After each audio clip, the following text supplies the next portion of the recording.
तो कल हमने पढ़ाया था S block, P block, D block और एफ ब्लॉक। ठीक है, सारे को हमने सेपरेट सेपरेट बताया था।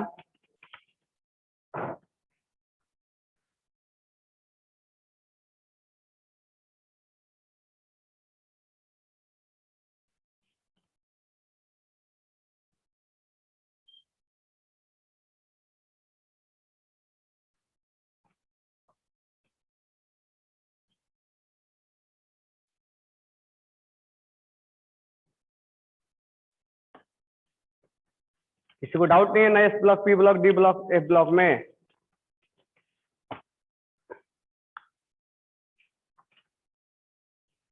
चलो, तो हम लिखेंगे IUPAC नोमेनक्लेचर। जैसे कि मान लो 100 के ऊपर जिसका एटॉमिक नंबर 100 है, जिस एलिमेंट का, उसको जब सर्च किया गया,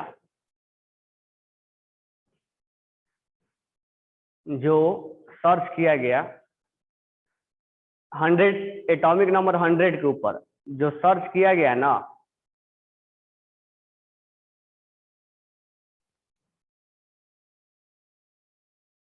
तो उसमें से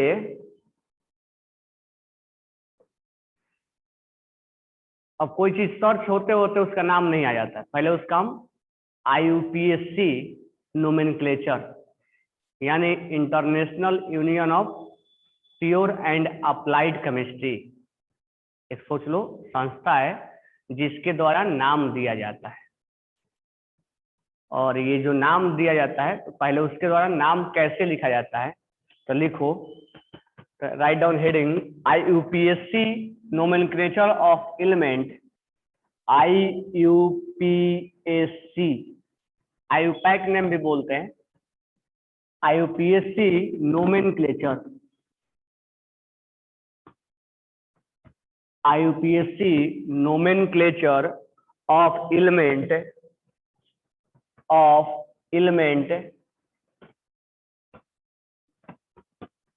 with Z greater than 100, जिसका एटॉमिक नंबर 100 से ऊपर है उसको हम IUPAC नेम कैसे लिखते हैं। सबको आवाज आ रही है ना?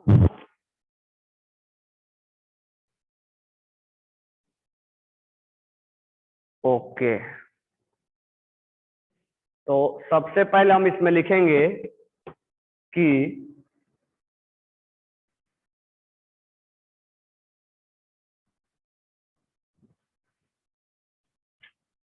IUPAC जो नोमेनक्लेचर लिखा गया है उसमें लिखने का कुछ तरीका है। जैसे मान लो जो डिजिट है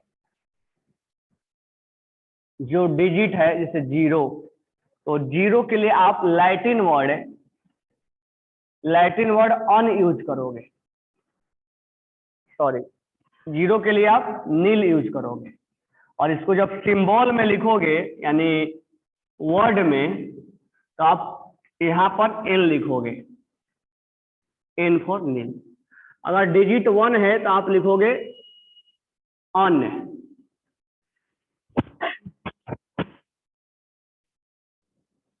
डिजिट जब 1 है तो लिखेंगे आप अन, और वर्ड में लिखोगे आप। तो मैं पहले इसी दो से एक तुम्हें नाम लिखने के लिए बता रहा हूं, मतलब कैसे यूज करेंगे हम। जैसे मान लो एटॉमिक नंबर 101 का हमें नाम लिखना है, IUPAC नेम। तो कैसे लिखेंगे, ध्यान दो, यहां पर 101 का नाम लिखना है, तो 1 को हम लिखेंगे अन, 1 को क्या लिखेंगे, अन।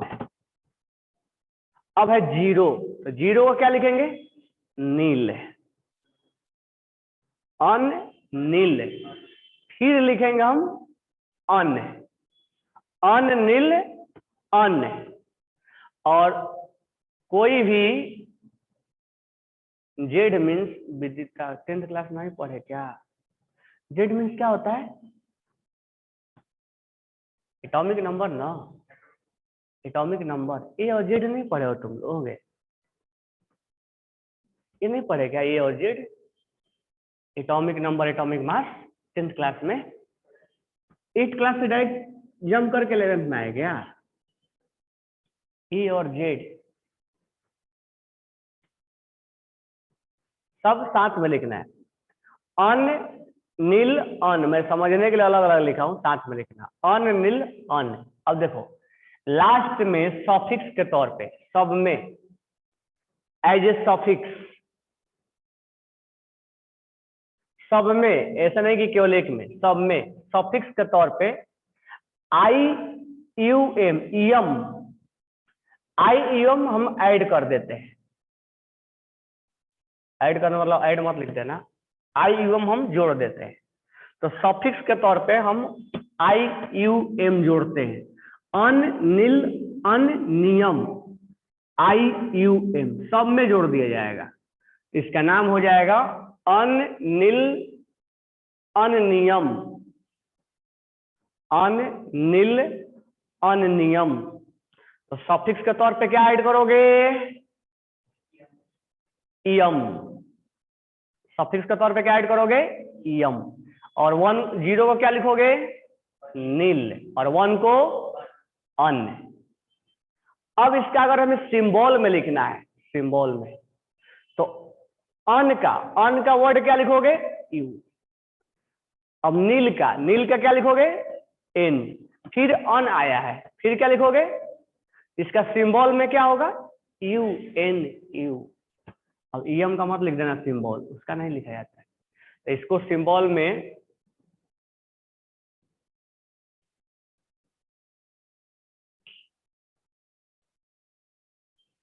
वहां पर हम लिखेंगे अन नील अन नियम।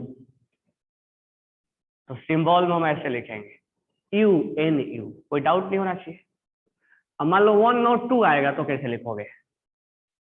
1 और 2, तो अन, 1 के लिए अन नील, अब 2 के लिए नहीं मालूम है तो लिखवा दूं ना। तो 2 के लिए लिखेंगे हम बाई। 2 के लिए क्या यूज करोगे? बाई। डाई मत करना, बाई करेंगे। और सिंबल में लिखेंगे बी। और 3 के लिए हम यूज करेंगे ट्राई, टी लिखेंगे। 4 के लिए हम यूज करेंगे क्वाड, क्वाड क्यू लिखेंगे। 5 के लिए यूज करेंगे पेंट, पी लिखेंगे। 6 के लिए यूज करेंगे हेक्स, एच लिखेंगे। 7 के लिए यूज करेंगे हेप्ट, सॉरी सेप्ट, हेप्ट नहीं सेप्ट, एस यूज करेंगे। 8 के लिए लिखेंगे ऑक्ट, ओ यूज करेंगे। 9 के लिए यूज करेंगे इन, ई यूज करेंगे।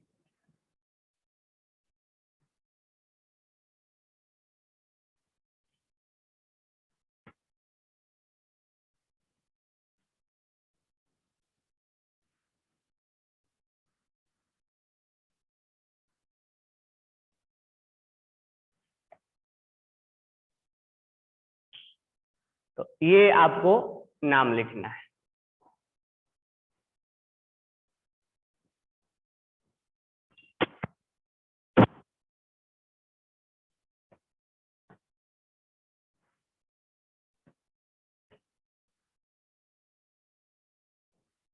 ये बातें क्लियर हो गई होगी?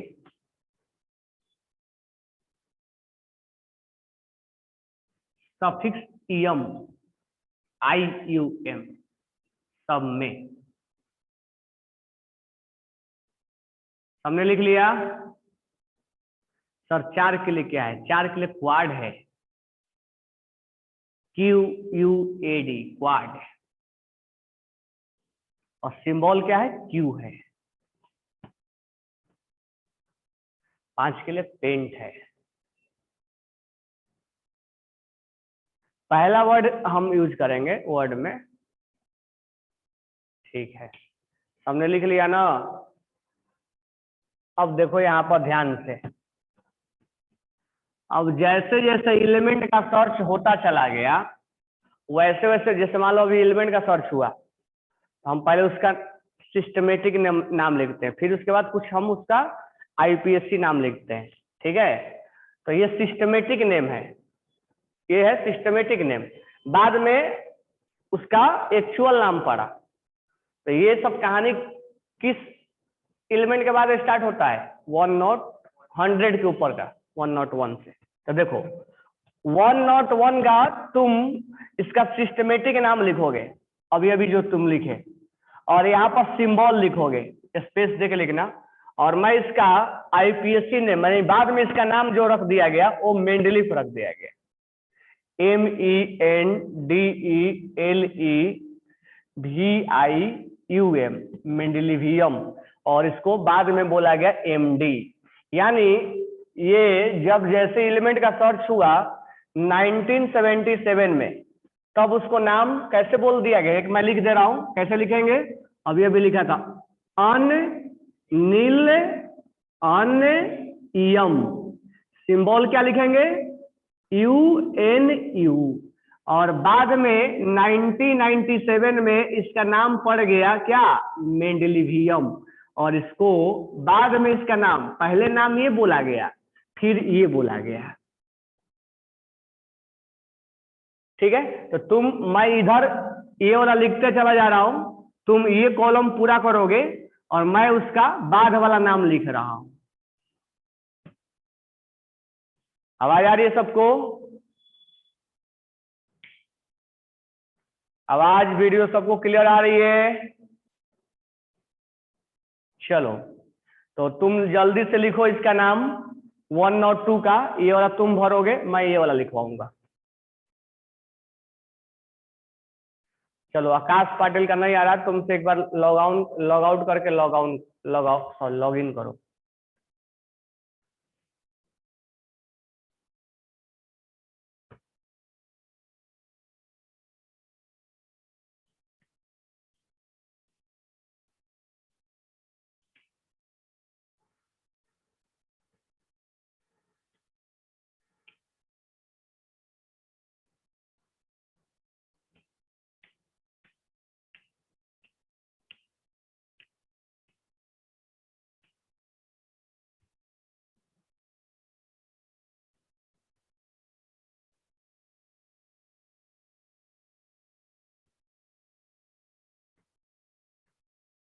लिख लिए? क्या नाम लिखोगे इसका? अन, 1 के लिए अन, नील, बाई, इयम। अब 2 बार आई मत लिख देना, IUM, हाँ, इयम, तो 2 आई आ जाएगा ना बाई में, एक आई हटा देना। सिंबल क्या होगा इसका? UNB। ये कौन सिंबल लिखा है? ISUMB, कौन सा सिंबल है? सिंबल सिंपल सा होगा ना, अन के लिए U, नील के लिए N, और बी के लिए, बाई के लिए B, 3 ही सिंबल होगा। ईएम का थोड़ा लिखा जाता है, लिखा जाता है क्या? नहीं, इसका नाम हो जाता है नोबिलियम। बाद में इसका नाम क्या पड़ा? नोबिलियम। इसीलिए तुम पीरियोडिक टेबल में देखते होगे दोनों नाम लिखा जाता है, किसी में ये लिखता है, किसी में लिखता है। बाद में 1997 में इसका नाम पड़ा नोबिलियम।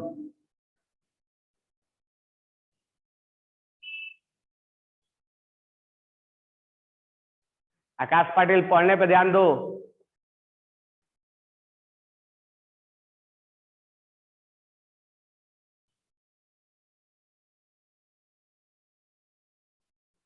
हाँ, यहाँ पर लेटर में लिखेंगे। 1 और 2 में क्या है सिंबल? अन बी, इसी का केवल सिंबल लिखेंगे। U, 1 के लिए अन, 0 के लिए N, और 2 के लिए बाई। तो तीन वर्ड है तो 3 ही सिंबल रहेगा।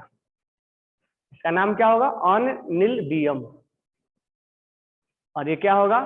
नोबिलियम। नेक्स्ट है 1 और 3। अब 1 के लिए क्या लिखोगे? अन, 0 के लिए नील, और 3 के लिए TRI, ट्री, इयम। अब इयम है तो 2 बार आई नहीं लिखोगे, अन नील ट्रियम, TRI, और लास्ट में क्या जोड़ दोगे? इयम। तो अन नील ट्रियम, UNT, स्मॉल में लिखो, कैपिटल में नहीं। UNT। ठीक है, अब इसका जो बाद में नाम रखा गया वो रखा गया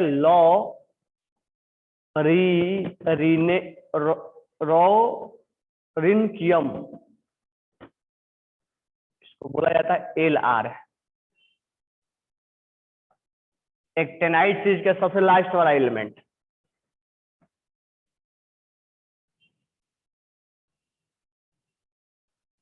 एक्टेनाइट सीरीज का सबसे लास्ट वाला एलिमेंट लॉरिनकियम। और ऐसे इसका नाम पहले क्या रखा गया था? अनिलट्रियम। ठीक है, 104 का क्या लिखोगे तुम लोग? लिखो 104 का क्या लिखोगे? ये तो रटना पड़ेगा ना।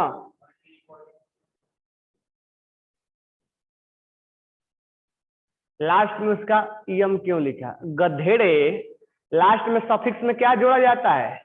हम गधे हो तुम लोग, लेकिन लास्ट में सफिक्स के तौर पे क्या जोड़ा जाता है? EM। तो EM में ये हम 2 आ गया, हर लास्ट में EM जोड़ोगे, सबके लास्ट में EM जोड़ोगे। सर लास्ट में UM कहाँ से आ गया? घर से लेके आया था मैं। तो लास्ट में हम लिखेंगे अनिल TRI, ट्रियम। 2 नहीं लिखेंगे, ये लिखेंगे। लेकिन सिंबल लिखते समय EM का हम सिंबल नहीं लिखेंगे, केवल जो डिजिट है ना उसी का सिंबल लिखा जाता है।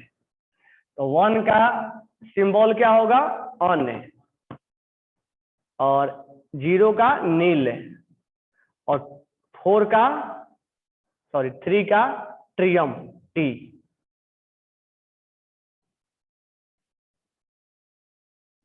104 का लिख लिए सबने।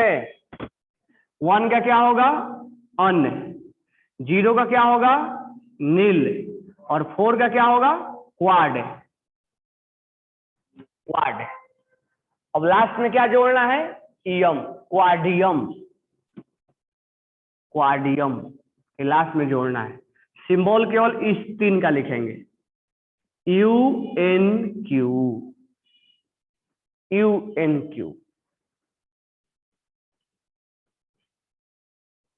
ठीक है, और इसको बोलते हैं रदरफोर्ड। बाद में इसका नाम क्या पड़ गया? रदरफोर्डियम। RF जिसको बोलते हैं सिंबल में। बाद में Q is capital in symbol नहीं, सब स्मॉल में लिखेंगे।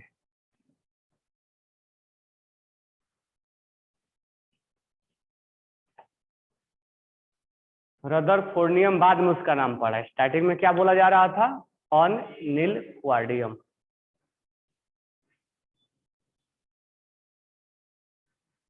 NN is allowed, no problem. 2 बार वॉवेल नहीं आना चाहिए, कॉन्स्टेंट आता है, 2 बार वॉवेल नहीं आना चाहिए, आई ओ। ठीक है, हटा दो इसको। 2 बार N आ सकता है।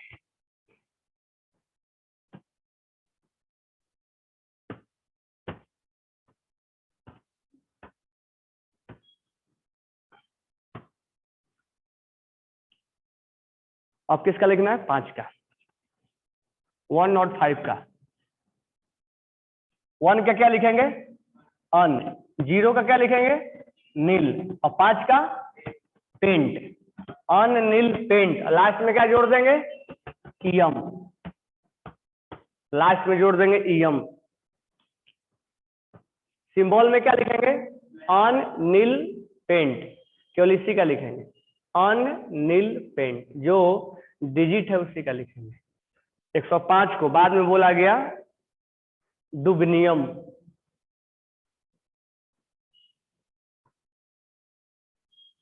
जिसको आज के टाइम में हम DB के नाम से जानते हैं। 106 को क्या बोला गया? अनिल हेक्सियम,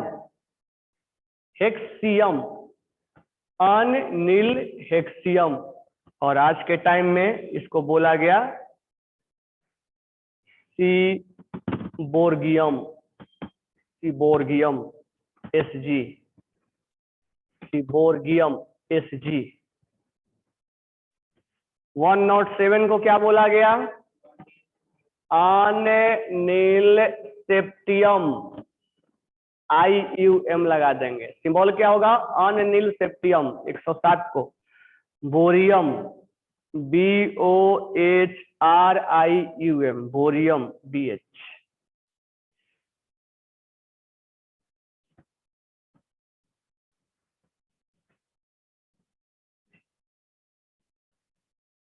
वन नॉट 8 का क्या होगा?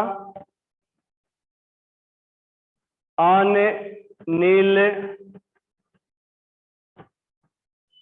ऑक्टियम, अनिल ऑक्टियम। 8 का क्या हो जाएगा? ऑक्टियम। सिंबल क्या होगा? अनिल ऑक्टियम।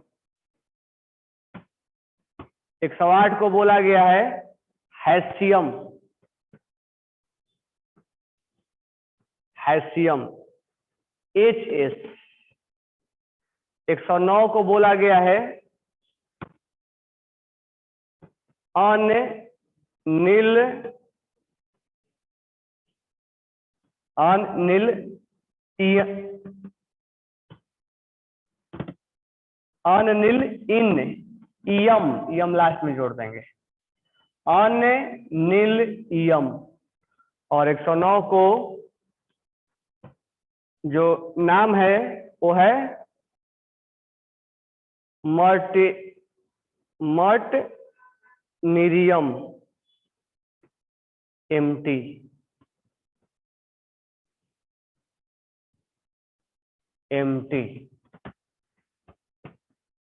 109 के बाद 110, 110 का नाम है अनिल इयम, अन 1 के लिए अनिलियम। सिंबल क्या होगा? UUN। और 110 को आज के टाइम में हम बोलते हैं डर्मस्टेटियम, इसको बोलते हैं DS।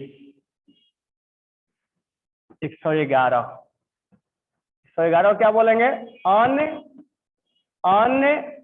अनियम। सिंबल क्या हो जाएगा? UUU, triple U। और आज के टाइम हम क्या बोलते हैं? रोंजीनियम IT। हम इतना ही अभी मतलब नाम देते हैं। इसके बाद जो है 112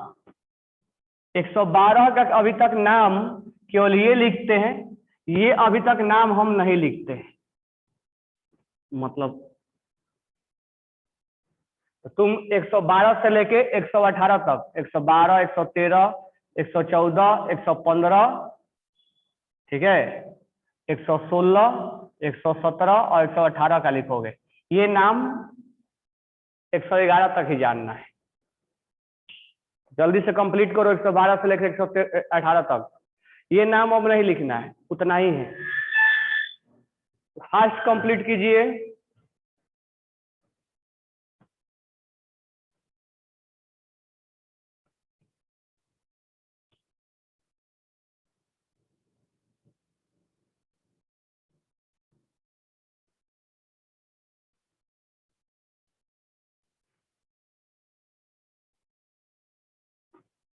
स्पेलिंग ऑफ DS कहाँ है?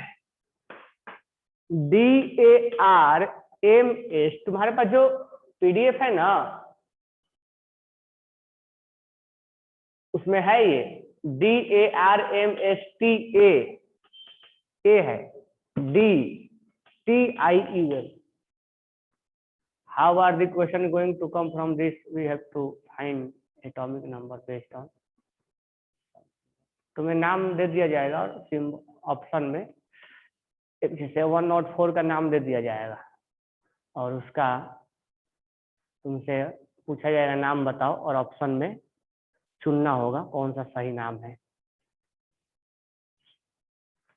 या तुम्हें सिंबल लिख दिया जाएगा, जैसे हम लिख देंगे अनियम, तो बताओ किस एटॉमिक नंबर का हमने नाम लिखा है।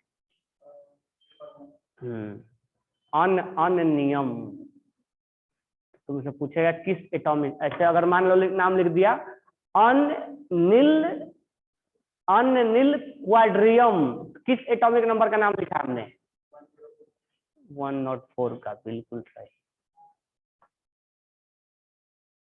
तुम लोग तेज हो लेकिन।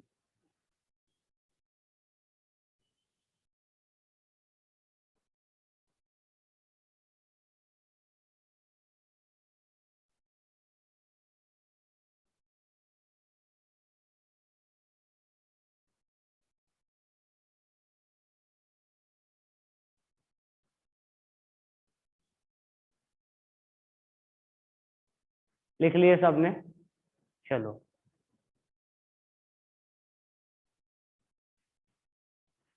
नेक्स्ट।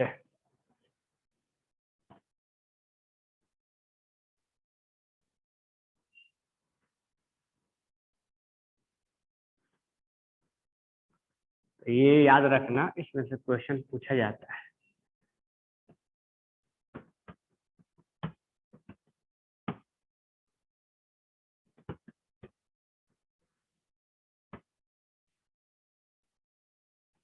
अब नेक्स्ट ध्यान दो, एटॉमिक नंबर मोस्ले के द्वारा कैसे कैलकुलेट किया है? Write down heading atomic number.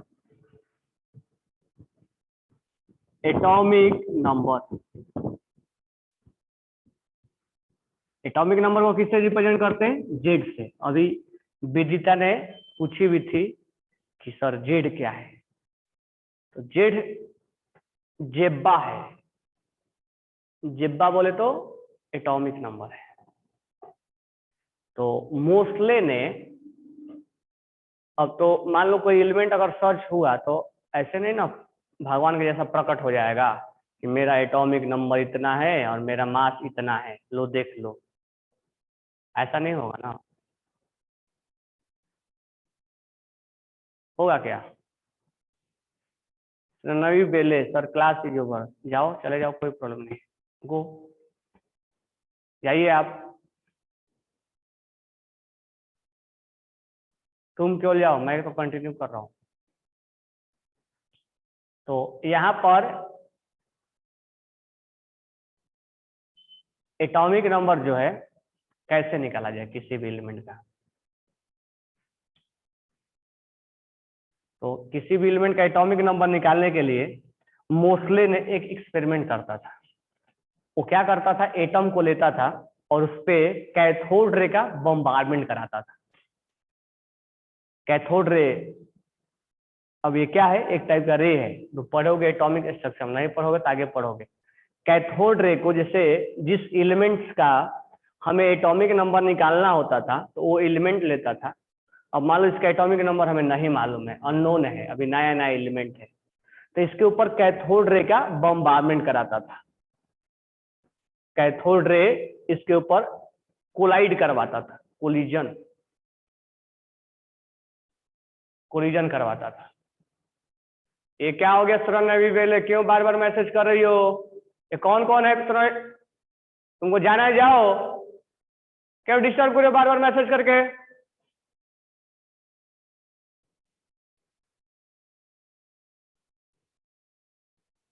कौन मैसेज कर रहा है ये?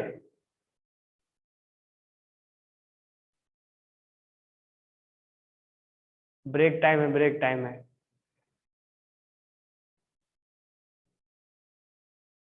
कौन तुम्हारे नाम से मैसेज कर रहा है?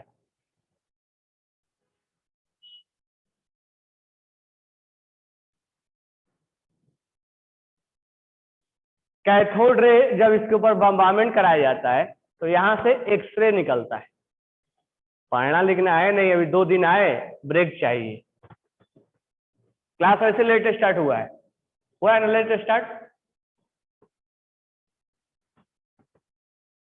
तो यहां से एक्सरे निकलता है और ये एक्सरे का फ्रीक्वेंसी कैलकुलेट किया जाता है। एक्सरे का फ्रीक्वेंसी कैलकुलेट किया जाता है। We have to calculate the frequency of X ray. We have to calculate the frequency of X ray. चलो ब्रेक ले लो, तुम लोग दिमाग खराब कर देते हो। ब्रेक ले लो 11 बजे तक, आराम से बैठे रहो, तुम लोग को पढ़ाई से कोई मतलब ही नहीं। तो स्टार्ट करते हैं। हो गया ना तुम लोग का ब्रेक? चलो हम क्या पढ़ रहे थे? एटॉमिक नंबर के बारे में पढ़ रहे थे। तो एटॉमिक नंबर ने मोस्ले ने क्या किया, जिस एलिमेंट का, उसको ध्यान से सुनो सारे, जिस एलिमेंट का उसका एटॉमिक नंबर कैलकुलेट करना था, उसके ऊपर कैथोड रे का बम्बार्मेंट कराया, यानी कोलिजन करवाया। ये स्टेप समझ में आ गया? आफ्टर कोलिजन कौन सा रे निकला? एक्सरे निकला। क्या निकला? एक्सरे में अपना फ्रीक्वेंसी होता है, फ्रीक्वेंसी मालूम है ना? एक्सरे में अपना फ्रीक्वेंसी होता है। उन्होंने फ्रीक्वेंसी को मेजर किया, फिर फ्रीक्वेंसी और जेड में एक रिलेशन निकाला उन्होंने। फ्रीक्वेंसी और जेड, यानी इस फ्रीक्वेंसी से जेड को कैलकुलेट करवाया। फ्रीक्वेंसी से क्या किया? जेड को कैलकुलेट करवाया। तो पहले हम लिखेंगे कि Moseley discovered the atomic weight from x ray spectra. Spectra मतलब light. Right down. Moseley discovered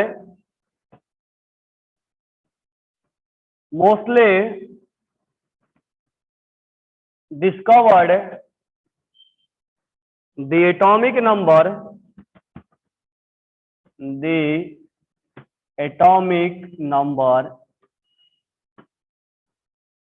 mostly discovered the atomic number from X-ray spectra. X-ray spectra of element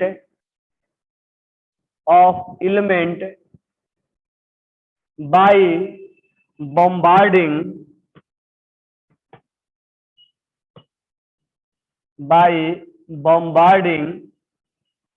the element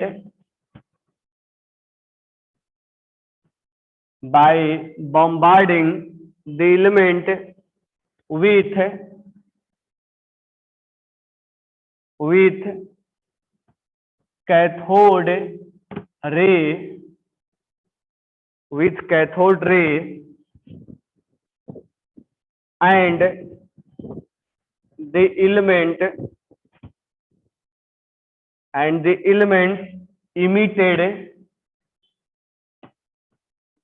the elements emitted respective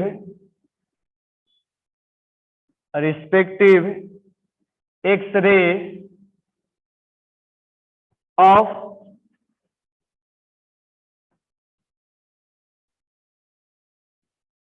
characteristic frequency।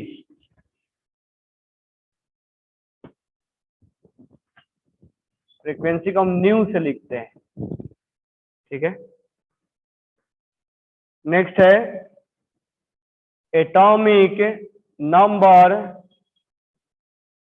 Z can be related to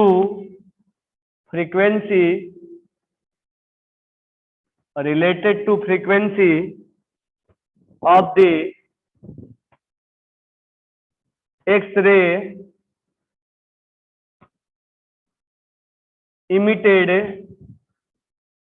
by using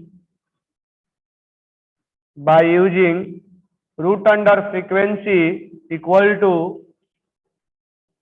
a z minus b, where a and b are constant. A and b are constant.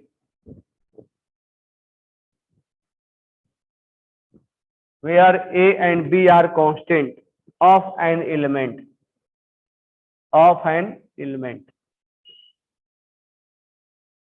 ठीक है।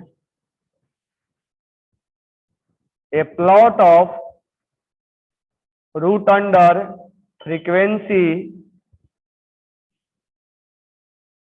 against Z gives a straight line.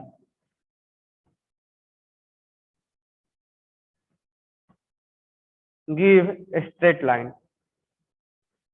Root under frequency equal to Z.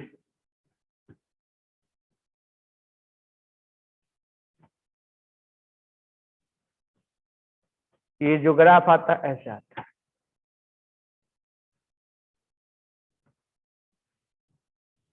पहले लिख लो फिर समझते हैं क्या है ये। First we write down.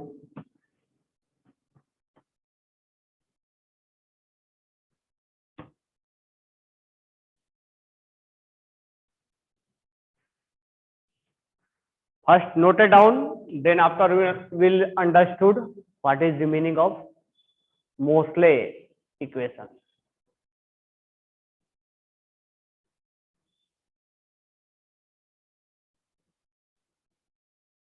Frequency का सिंबल न्यू है, न्यू ऐसे लिखते हैं, न्यू, इसको एन यू बोलते हैं, न्यू पढ़ते हैं न्यू है और ऐसे लिखते हैं, ऐसे भी लिख के और ऐसे कर दिया that is known as nu. What is the third under root? Root under nu equal to A Z minus B. Root under new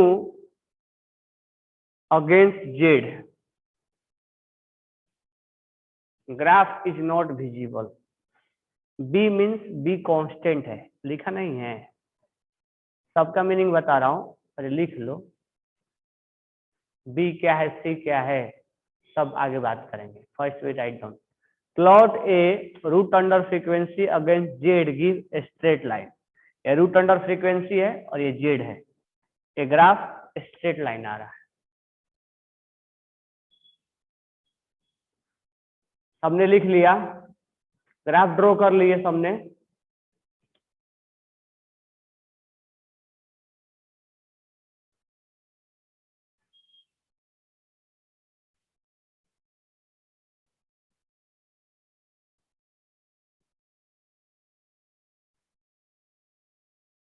चलो अब वन बाय वन समझो।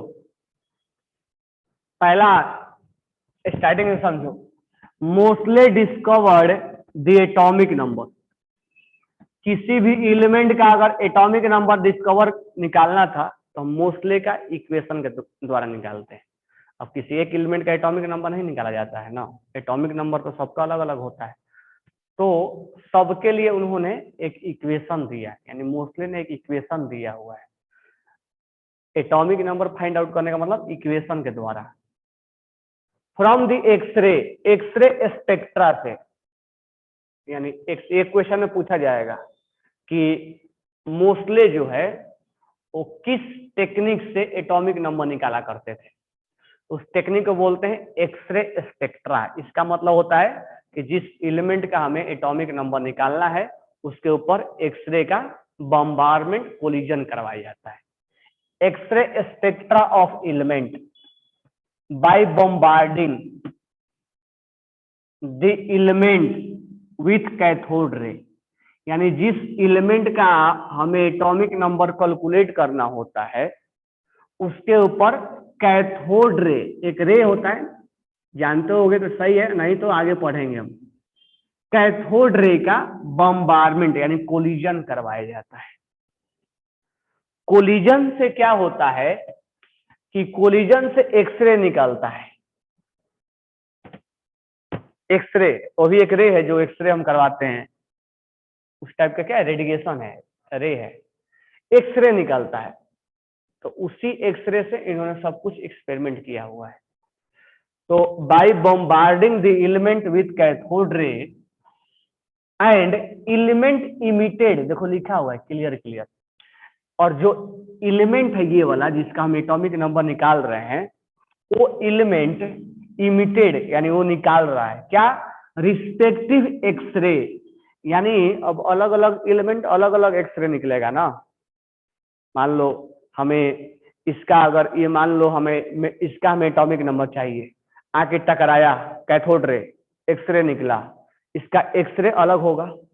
अब हमें इस एलिमेंट का हमें चाहिए एटॉमिक नंबर, कैथोड रे टकराया, एक्सरे निकला, इसका एक्सरे का क्या होगा, फ्रीक्वेंसी अलग होगा। तो रिस्पेक्टिव यानी जैसा एलिमेंट उसके अकॉर्डिंग एक्सरे निकल रहा था, उसके अकॉर्डिंग एक्सरे मतलब फ्रीक्वेंसी अलग अलग होगा। तो एक्सरे ऑफ कैरेक्टरिस्टिक्स फ्रीक्वेंसी यानी जैसा एलिमेंट था वैसा उसी के जैसा क्या निकल रहा था, बम्बार्डिंग मतलब कोलिजन। टेंथ में नहीं पढ़े क्या तुम लोग, पढ़े? बम्बार्डिंग आज तक वर्ड नहीं सुने, कोलिजन। तो क्या हुआ, एक हम कैथोड रे का इस एलिमेंट के ऊपर कोलिजन करवाते हैं, बम्बार्डिंग कराते हैं। मैं कई बार बोला भी कोलिजन बम्बार्डिंग, लेकिन कुछ गधे ऐसे हैं इनको पूछना पड़ता ही है। और इसके ऊपर क्या हुआ, एक्सरे बाहर निकला, जैसा एलिमेंट था वैसा अलग अलग एक्सरे निकला। तो mostly discovered the atomic number from x ray spectra, equation वहां पूछा जाता है। By bombarding the element with cathode ray on the element, जिस एलिमेंट का निकालना होता था उस पर बम्बार्डिंग कराया जाता था, इमिटेड रिस्पेक्टिव एक्सरे, वहां से उसके जैसा एक्सरे निकलता था। एक्सरे निकलने के बाद उसका एक्सरे का क्या होता था, अपना फ्रीक्वेंसी होता था। अब आगे एक्सरे निकलने से क्या होगा, अब आगे की कहानी देखो। एक्सरे निकल गया, अब आगे क्या होता था, एटॉमिक नंबर जेड, जिसको हम अभी हमें अननोन था, can be related to frequency. Moseley ने एक इक्वेशन, जिस मैथ में पढ़ता हूँ ना, एक सर वाई का होल स्क्वायर, तो एक सर वाई को एक दूसरे से रिलेट किया गया है। तो मोस्ले ने क्या किया, उस एटॉमिक नंबर को और फ्रीक्वेंसी को क्या बोलते हैं, न्यू, उसको रिलेट किया। एक्सरे किसका, सॉरी फ्रीक्वेंसी किसका, एक्सरे का, जो यहां से निकला है उसका फ्रीक्वेंसी, इमिटेड बाय यूजिंग। उन्होंने फ्रीक्वेंसी में और जेड में एक रिलेशन बनाया, एक इक्वेशन बनाया। इक्वेशन बनाया जाता है ना, तो उन्होंने कई एक्सपेरिमेंट कर करके एक उन्होंने इक्वेशन बनाया। इक्वेशन क्या बनाया उन्होंने, रूट अंडर फ्रीक्वेंसी, ये रूट अंडर है, frequency nu equal to A Z minus b. उन्होंने एक अपना एक्सपेरिमेंट करके जो भी ऑब्जर्वेशन आया उसके अकॉर्डिंग उन्होंने अपना एक इक्वेशन बनाया। तो ये रूट अंडर फ्रीक्वेंसी है, न्यू है, ये एटॉमिक नंबर है जेड, और ए और बी जो है कांस्टेंट है, वो वैल्यू कांस्टेंट बोला जाता है, लिखा भी है here a and b are constant of an element. यानी उस एलिमेंट के लिए ए और बी कांस्टेंट होता, वो वैल्यू जब उसको कैलकुलेट करना होता था तो वो दिया जाता था। यानी अगर हमें ये मालूम है और फ्रीक्वेंसी मालूम है हमें, तो क्या हम जेड नहीं निकाल पाएंगे? ये नोन है, ये नोन है, ये नोन है, तो जेड निकल जाएगा नहीं निकल जाएगा? ये मालूम है, ये मालूम है, ये मालूम है, तो जेड निकलेगा कि नहीं निकलेगा? तो इस इक्वेशन के द्वारा उन्होंने जेड को निकाला। जब फ्रीक्वेंसी यहां से मिल जाता था तो फ्रीक्वेंसी के ला के वैल्यू वो यहाँ पुट करते थे, और ए और बी का वैल्यू मालूम था उनको, फिर जेड निकल जाता था। समझ लगा? ये वैल्यू कहां से लाते थे, यहां से, ये वैल्यू और ए और बी का वैल्यू पुट करते थे तो जेड निकल जाता था। तो उस तरह से अब एक क्वेश्चन यहां पूछा जाता है, एक क्वेश्चन तुमसे पूछा जाएगा कि अगर फ्रीक्वेंसी में और जेड में ग्राफ बनाया जाए, वाई एक्सिस पे फ्रीक्वेंसी है और एक्स एक्सिस पे जेड है, अगर ग्राफ बनाया जाए तो ये ग्राफ स्ट्रेट लाइन आता है। तो पूछा जाता है ग्राफ कैसा आता है, तो ग्राफ स्ट्रेट लाइन आता है। रूट अंडर फ्रीक्वेंसी और वर्सेस जेड में अगर ग्राफ बनाया जाए तो ये स्ट्रेट लाइन आता है जिसका स्लोप ए होता है। क्या ये बातें समझ में आ गई? चलो अब आगे टीच करूं ना, कोई डाउट नहीं है ना किसी को? ऐसा कोई महानुभाव जो अभी उलझा हुआ हो?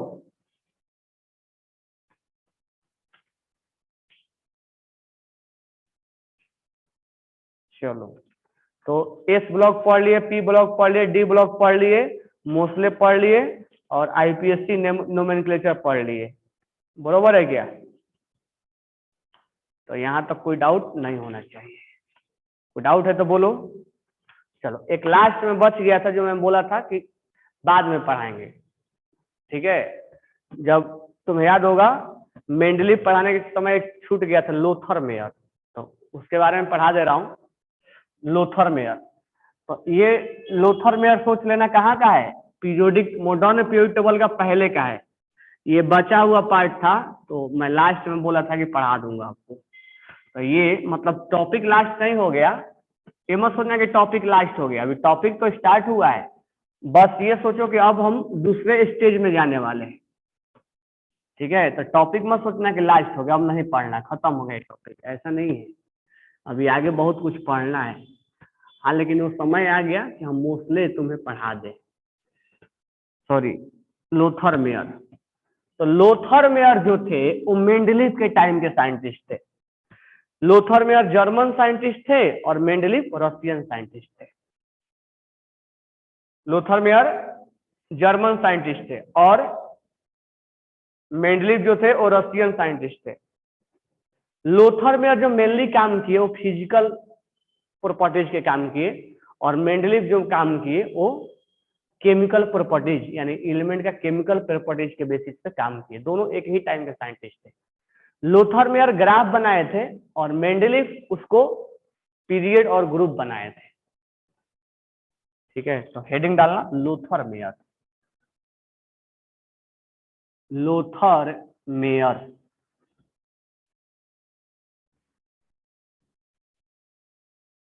Lothar Meyer. तो हम लिखेंगे कि Lothar Meyer German, Lothar Meyer German या Germany, Lothar Meyer Germany and Mendeleev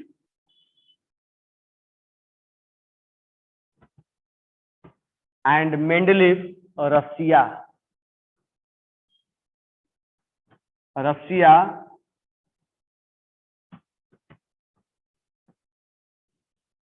quite independently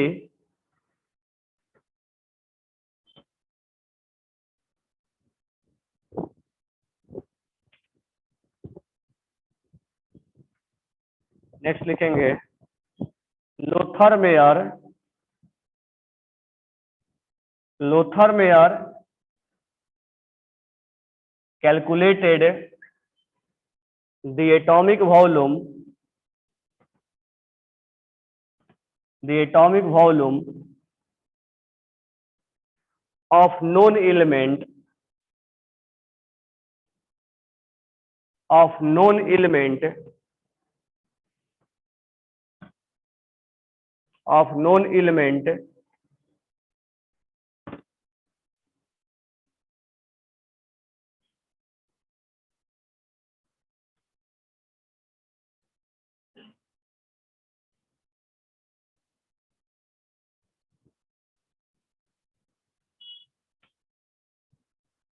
as the ratio of molecular weight and density,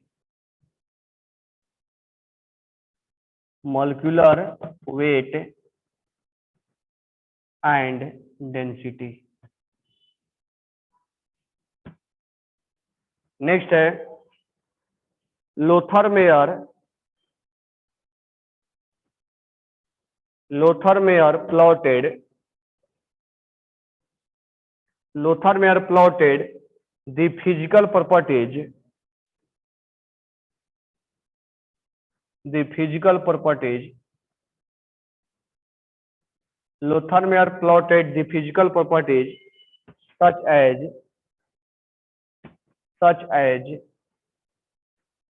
atomic volume, atomic volume, melting point, melting point, boiling point, boiling point,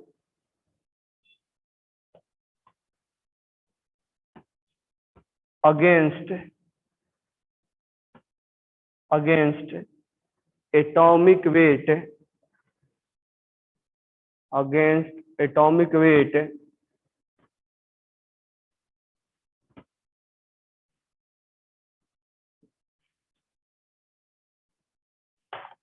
अभी पहले इसको समझ लेते हैं फिर आगे लिखेंगे। लिंक इंक दिख नहीं रहा है क्या तुम लोग को? देखो लोथर मेयर, यहां से ध्यान दो, लोथर मेयर जर्मनी के थे और मेंडलीव कहाँ के थे? रशियन। दोनों एक ही समय इंडिपेंडेंटली काम कर रहे थे। Lothar Meyer calculated the atomic volume, Lothar Meyer जो भी एटम कैलकुलेट था उसका एटॉमिक वॉल्यूम कैलकुलेट कर रहे थे। तुम्हें मालूम होगा डेंसिटी इक्वल टू क्या होता है? डेंसिटी का फॉर्मूला क्या होता है? Density equal to mass upon volume. मालूम है कि नहीं मालूम है? नहीं मालूम है तुम लोग हैं? भूल गए थे? याद है? डेंसिटी इक्वल टू क्या होता है? Mass upon volume. तो कह रहा है कि Lothar Meyer calculated atomic volume, उन्होंने ये निकाला, ये किसके हेल्प से? अगर ये निकालना है तुम्हें तो क्या लिखोगे? Volume equal to, volume equal to क्या लिखोगे? हाँ, मास अपॉन डेंसिटी। तो Lothar Meyer calculated the atomic volume of known element, जो जो एलिमेंट का उस समय जानकारी था। अब उस समय इतना एलिमेंट थोड़ा जानकारी था, मेंडलीव के टाइम में 63 एलिमेंट का जानकारी था। तो 63 एलिमेंट का उन्होंने वॉल्यूम कैलकुलेट किया। कैसे? As the ratio of molecular weight, यानी मास और डेंसिटी का, मॉलिक्यूलर वेट एंड डेंसिटी, यानी मास अपॉन डेंसिटी के हेल्प से उन्होंने वॉल्यूम कैलकुलेट किया। मास का वैल्यू रखे और डेंसिटी का वैल्यू रखे। जैसे मान लो ये एलिमेंट है, अब इस एलिमेंट का हमें वॉल्यूम निकालना है, इसका मास कितना है और इसका वॉल्यूम कितना है। वॉल्यूम नोन था, स्फेरिकल होता है ना तो उसके अंदर वॉल्यूम होगा, तो उसका मास और उसका वॉल्यूम, यानी मास में वॉल्यूम से डिवाइड किए तो क्या आ गया? सॉरी, मास में डेंसिटी से डिवाइड किए तो क्या निकला? वॉल्यूम निकला। तो उन्होंने क्या बोला कि Lothar Meyer calculated the atomic volume, उन्होंने वॉल्यूम कैलकुलेट किया। कैसे? द रेशियो ऑफ, रेशियो मतलब मॉलिक्यूलर वेट अपॉन डेंसिटी के हेल्प से उन्होंने क्या किया? कैलकुलेट, वॉल्यूम कैलकुलेट किया। उसके बाद वॉल्यूम कैलकुलेट करने के बाद क्या हुआ? लोथर मेयर प्लॉटेड, उन्होंने ग्राफ प्लॉट किया the physical properties such as atomic volume, melting point, boiling point against atomic weight. उन्होंने एक ग्राफ प्लॉट किया और ग्राफ जो है वो यहां एटॉमिक वॉल्यूम है होता है और यहां एटॉमिक वेट होता है।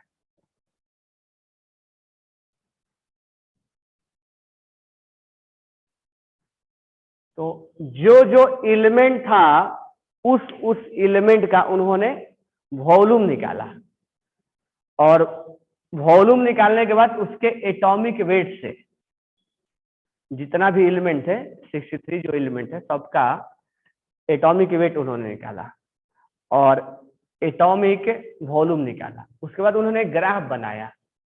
ग्राफ बनाने के बाद उसको कुछ चीजें मिले, तो क्या मिला वो भी हम आगे लिखेंगे। ऑब्जर्वेशन क्या है वो हम लिखेंगे कि ग्राफ में उनको क्या मिला। तो यहां तक हमने ये समझा कि लोथर मेयर ने एटॉमिक वॉल्यूम और एटॉमिक वेट में उन्होंने ग्राफ बनाया और उनको कुछ एक फिजिकल प्रॉपर्टी के जैसा कुछ सीक्वेंस मिला।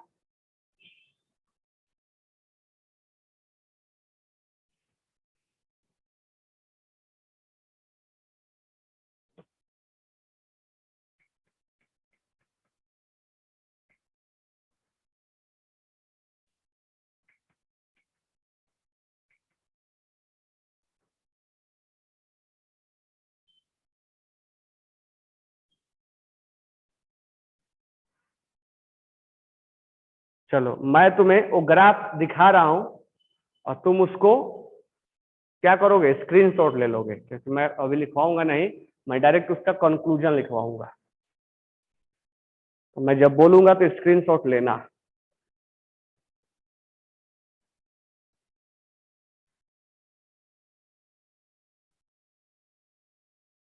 चलिए जी, स्क्रीनशॉट लीजिए।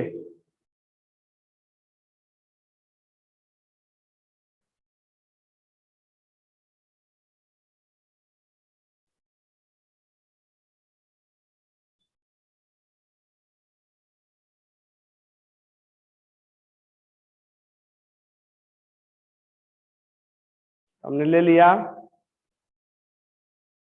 सबने लिया क्या?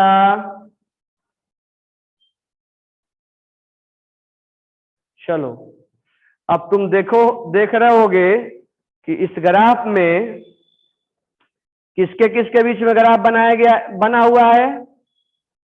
एटॉमिक वॉल्यूम और एटॉमिक मास में। तो पहला क्वेश्चन पूछा जाता है कि मोस्ले ने किसके बीच में ग्राफ बनाया था? तो मोस्ले ने एटॉमिक वॉल्यूम और एटॉमिक मास के बीच में ग्राफ बनाया था। एटॉमिक वेट और मास एक ही होता है? वेट और मास फिजिक्स में अलग अलग होता है, केमिस्ट्री में भी होता है। वेट और मास अलग अलग होगा। तो उन्होंने ग्राफ बनाया, और ग्राफ किसके बीच में बनाया? एटॉमिक वेट में और मास में। नीचे का दिख रहा है सबको, तुम लोग को? ये लिख लिए हो ना?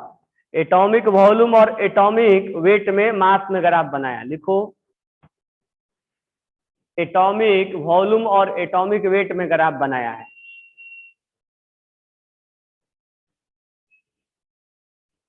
तो वाई एक्सिस पे एटॉमिक वॉल्यूम है और एक्स एक्सिस पे एटॉमिक मास है।